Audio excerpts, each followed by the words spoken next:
What's up, my YouTube family? Sergeant Greybeard with the Gaming Brigade, back with another Division 2 video, and today, my friends, I wanted to show you one of my favorite builds that I use in the Summit on Legendary difficulty. Now, yesterday I put out a video showing you a Summit farming method, and I got a lot of questions asking me, what is my go-to build for Legendary difficulty, and that's exactly what I wanted to show you today. Now, if you happen to be new here, first of all, welcome. Secondly, feel free to hit that subscribe or join button. We would love for you to be a part of our gaming family, and if you enjoyed this or found it helpful at all, do me a favor, my friends, hit that like button. It really does help us out. Finally, as most of you know, we have giveaways here, and our current one is for a PlayStation 5, and all you need to do to enter is either subscribe here or follow us on Twitter. Either way is fine. The winner will be announced on December 31st of this year, and as I've mentioned in previous videos, watching our content is not a requirement to win. Only watch the things here you may enjoy. That's why you have the option of entering via Twitter.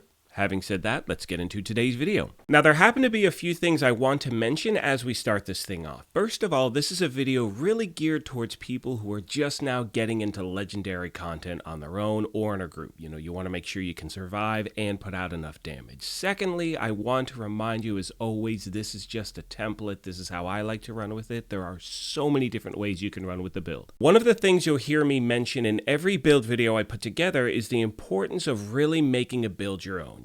Taking your time, catering it towards your game style. You may want a different talent on the bag or the chest. You may not have certain gear. So again, really try out a few different things and find out which one works best for you. Now, throughout the build breakdown, I'll also give you a few other options of pieces of gear you can try to use in case, you don't have something or you'd rather try something else. However, as always, I'm starting off showing you a little bit of game footage, then we'll cut to the build itself, and then at the end of the video, we'll go over a few things that should hopefully help you transition into Legendary difficulty. As you can see here, I'm on floor 90 of the Summit. This is my favorite place to farm because I hit up this, farming method. I actually put out a video on that yesterday. I will leave a link to that in the description down below as well. However, getting back to the footage, I'm basically a bullet sponge here. And one thing I want to mention is I am absolutely awful with the handgun at this point.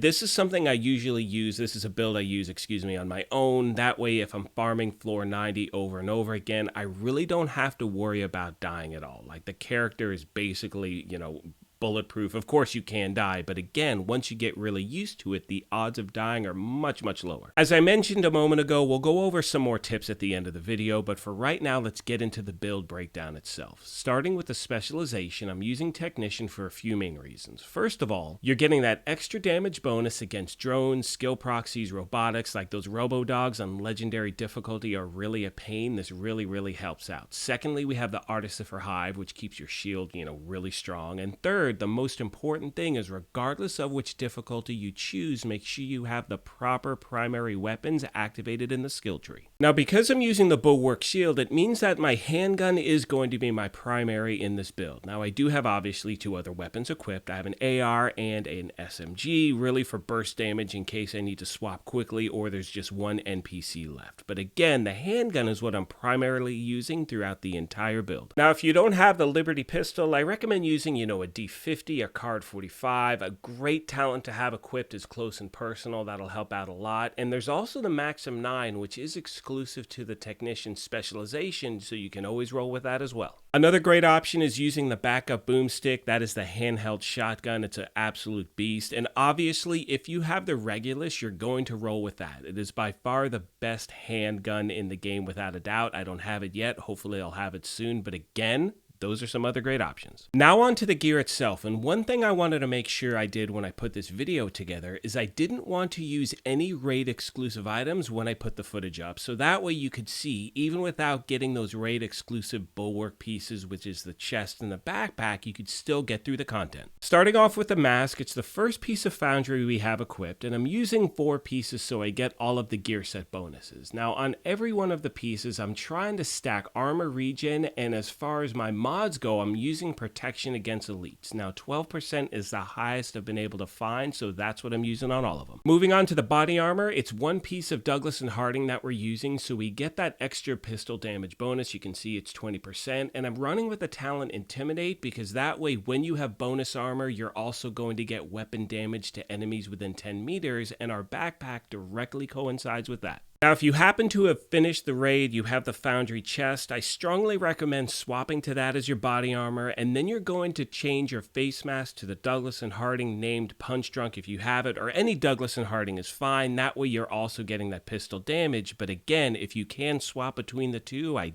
definitely recommend doing that. Moving on to the holster, the knee pads, and the gloves, they are the 3 remaining pieces of the Foundry gear set that I have equipped. Again, armor regen, protection from elites. You have a lot of different options here. If you want to do more weapon damage, you can. It's up to you. Again, try out different options and see which one works best for you.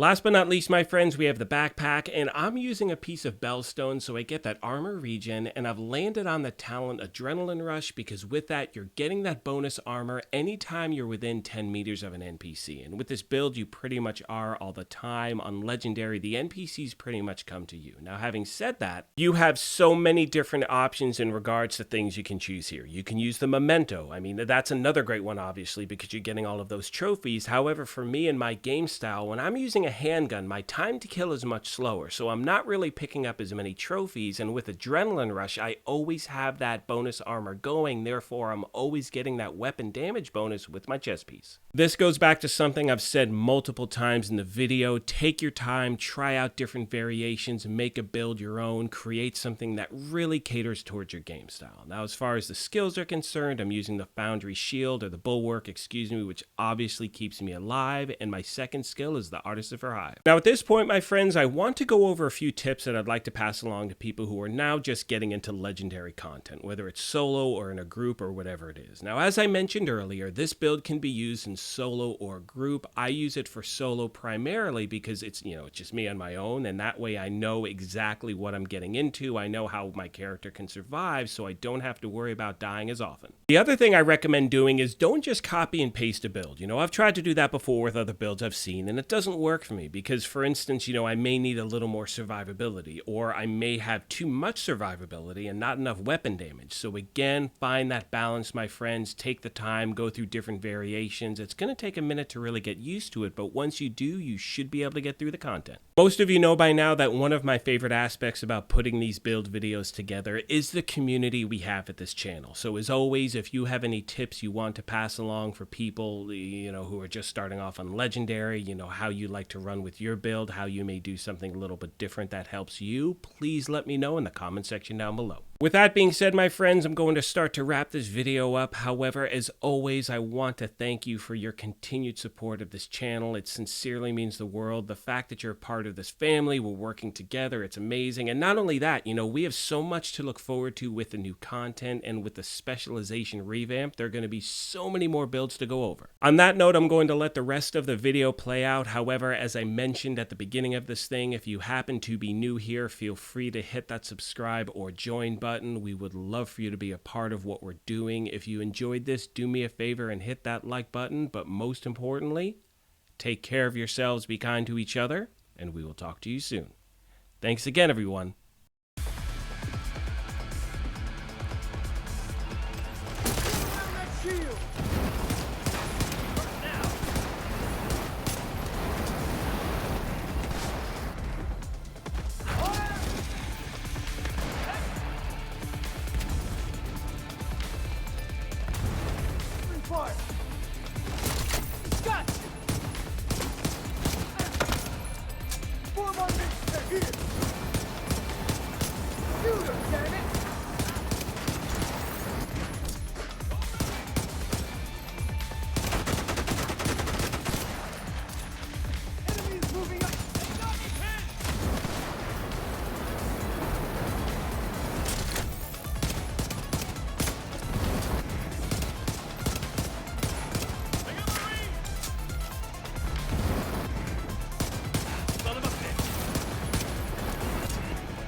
Advise. Target approaching.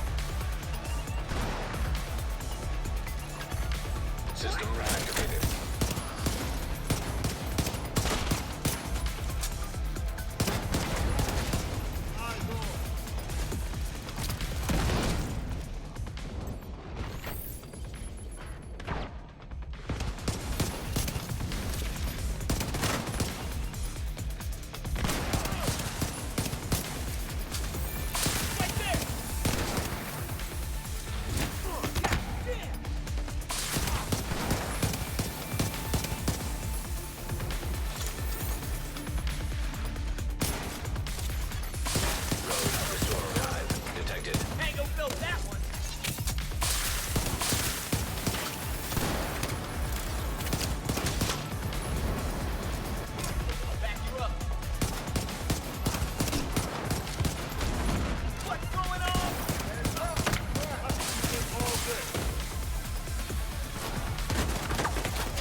Help me, someone!